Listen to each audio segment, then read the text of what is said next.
All right, boys. I thought that was pretty good. What'd you guys think about it? Yeah, it was exactly as good as the spoilers said it was going to be. That was a good movie. Here's a fun fact. The events of No Way Home actually take place right after the events of the Taylor's version 10-minute All Too Well music video. A lot of people don't know that. Yeah, you're right, dude. Jake Gyllenhaal comes in, he ruins Taylor Swift's 18-year-old childhood, and then he doxes another kid.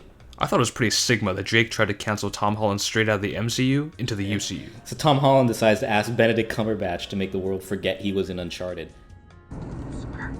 Because this movie has a problem with Doctor Strange explaining literally anything to this 17-year-old kid, they screw it up. Instead of just saving his own career by denouncing Uncharted, he also revitalizes the careers of every actor who has ever been in a Spider-Man film. And one of the parts that I really liked was when they had that zoom in on Tom, and he says, "The metaverse is real?" I'm not really too sure what Zuck has to do with this movie, but it's kind of cool that they confirmed he's in the MCU canon. Are we keeping that joke in?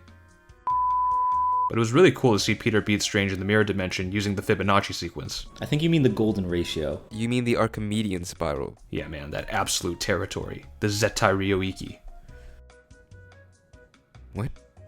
Well, anyways, the villain's coming back. That was pretty cool. Yeah, but I was disappointed about Green Goblin, though. Everyone gets a comic-accurate makeover, but they don't give Osborn his comic-accurate lineup. Hey, you guys have watched SpongeBob, right? Do you remember that episode where SpongeBob and Patrick go to the mermaid lair and they find Man Ray frozen in tartar sauce?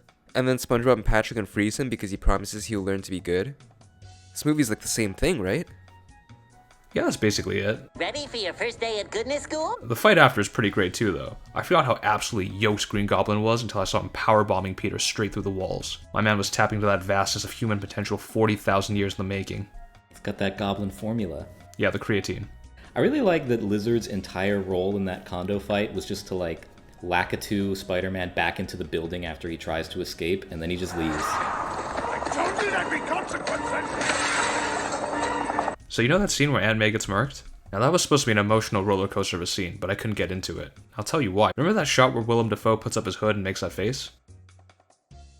I don't know, I thought it was pretty effective. I liked him just sitting sad in front of that big billboard. It was like that Web of Shadows scene. That was a good fight, that final fight. Tom just like combos Green Goblin. He just PS4s him. The movie gets a little too real for me when Tom is unemployed, had no friends, and the history of having a girlfriend is non-existent. I mean, good movie. Any final impressions from you boys? I think if Marvel continues to embrace the metaverse, then the crypto market could go on a nice little bull run pretty soon. Yeah, I thought Lizard was a god tier character. He doesn't do anything in this movie, and he was really weird, and I just wish he was in the movie more. If I had to give it a score, like 8 out of 10. Pretty good, but the Ben 10 movie will be better.